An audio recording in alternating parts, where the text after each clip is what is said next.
नमस्कार दोस्तों, Pinku Prajapati informer YouTube channel पर आप सभी का हार्दिक स्वागत है।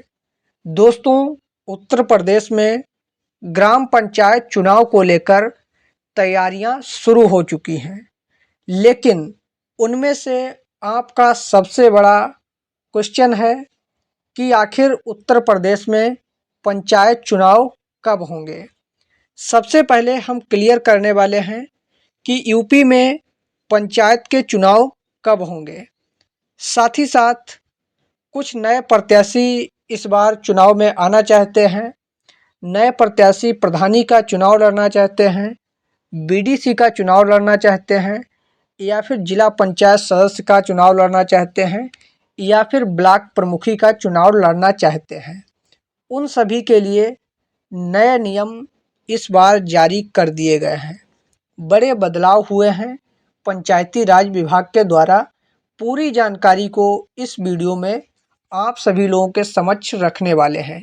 वीडियो को लास्ट तक देखिएगा, ध्यानपूर्वक समझने का प्रयास कीजिएगा। तो आइए सबसे पहले बात करते हैं कि पंचायत के चुनाव कब होंगे। इससे पहले आपसे एक छोटा सा रिक्वेस्ट है, चैनल पर वीडियो पहली बार देख रहे हैं या फिर पहली बार विजिट किए हैं तो प्लीज़ यूट्यूब चैनल को सब्सक्राइब कर लीजिएगा, वीडियो को लाइक कर दीजिएगा। आइए बिना किसी देरी के इंटरेस्टिंग वीडियो को शुरू करते हैं। दोस्तों, सबसे पहला आपका क्वेश्चन है कि उत्तर प्रदेश में पंचायत के चुनाव होंगे कब। लगातार क्वेरीज देखने को मिल रही हैं, मतदाता साथी भी पूछ रहे हैं, और जो नए प्रत्याशी आना चाहते हैं या फिर पुराने प्रत्याशी हैं, वो भी मन में प्रश्न उठा रहे हैं। लोगों में आपस में वार्तालाप कर रहे हैं कि पंचायत के चुनाव क्या 2025 में ही होंगे या फिर 2026 में होंगे। तो देखिए मेरे प्यारे दोस्तों, आपके पंचायत चुनाव 2026 में होंगे, लेकिन किस महीने में होंगे ये भी क्लियर कर देता हूँ। पिछली बार आपके चुनाव अप्रैल 2021 में हुए थे। लगभग चुनाव को 4 महीना आगे बढ़ा दिया गया था। क्यों बढ़ा दिया गया था? इसकी वजह आप लोग जानते हैं। कोविड काल चल रहा था, कोरोना वायरस भयंकर महामारी चल रही थी, जिसकी वजह से 3 से 4 महीने चुनाव को आगे बढ़ा दिया गया था। इसलिए अप्रैल 2021 में चुनाव हुआ था, लेकिन इस बार वो समय नहीं रहने वाला है। कुछ समय में बदलाव किया जा रहा है। लगभग 2 से 3 महीने का चुनाव पहले कराया जाएगा। पहले इसलिए कराया जाएगा, अप्रैल महीने में बहुत से काम हो जाते हैं, काफ़ी तेज़ी से गर्मी भी शुरू हो जाती है। इसकी वजह से चुनाव पर काफ़ी बड़ा असर पड़ता है, काफ़ी बड़ा प्रभाव देखने को मिलता है। इसलिए अभी इलेक्शन कमीशन ने ये नहीं जारी किया है कि चुनाव किस महीने में होगा, लेकिन संभावित डेट आ चुकी है कि जनवरी या फरवरी में आपका चुनाव होना संभावित हुआ है। ये तो बात हो गई कि आपका चुनाव कब होगा, समझ में आ गया होगा। 2026 के शुरुआती महीनों में ही आपका चुनाव होना तय हो चुका है, मान लीजिएगा। अभी से ही आप लोग तैयारियां करना शुरू कर दीजिएगा।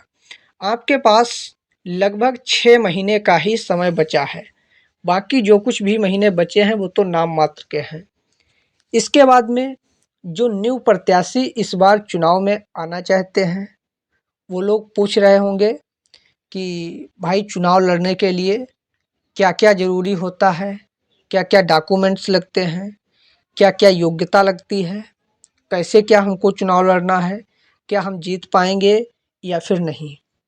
ये भी आपको हम क्लियर कराते हैं, डाउट आपका है यदि। देखिए, सबसे पहले आपके योग्यता की बात कर लेते हैं। आप भारत देश के नागरिक होने चाहिए। संभावित बात है आप भारत देश के नागरिक हैं। यदि भारत में चुनाव लड़ना चाहते हैं, आपके पास आधार कार्ड पैन कार्ड है, तो आप भारत के नागरिक हैं। और साथ ही साथ आपका मतदाता सूची में नाम होना चाहिए। आपकी न्यूनतम आयु 21 वर्ष होनी चाहिए, 21 वर्ष से कम नहीं होनी चाहिए। मतदाता के लिए 18 वर्ष, चुनाव लड़ने वाले के लिए 21 वर्ष, प्रधानी का हो, बीडीसी का हो या फिर ब्लॉक प्रमुखी का हो। और शैक्षिक योग्यता भी कुछ बताई गई है। मिनिमम आप हाई स्कूल या फिर इंटरमीडिएट किए हों। इससे यदि कम किए हैं 8वीं पास या 5वीं पास, तो आपको चुनाव लड़ने का अधिकार जहां तक है इस वर्ष नहीं दिया जाएगा।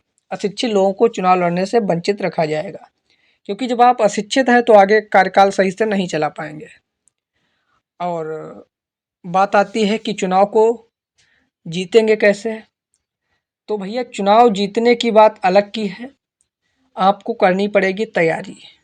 कोई भी कार्य हो उसके लिए तैयारी बहुत ही ज़रूरी होती है।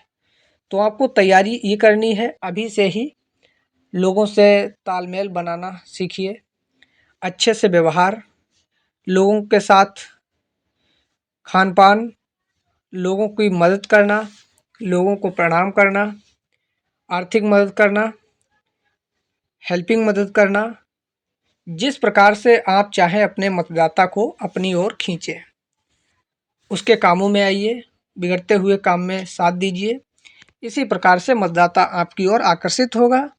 और कुछ भाई जीतने के पश्चात उसको लालच दीजिए, ये कार्य कराएंगे वो कराएंगे, और जीतने के बाद कार्य कराना भी चाहिए, क्योंकि मतदाता की पावर से आप जीतते हैं। अगर आप उसको कार्य नहीं कराएंगे अच्छे से, तो फिर अगली बार आप चुनाव जीतने के लायक नहीं होंगे, क्योंकि मतदाता की पावर होती है वोट।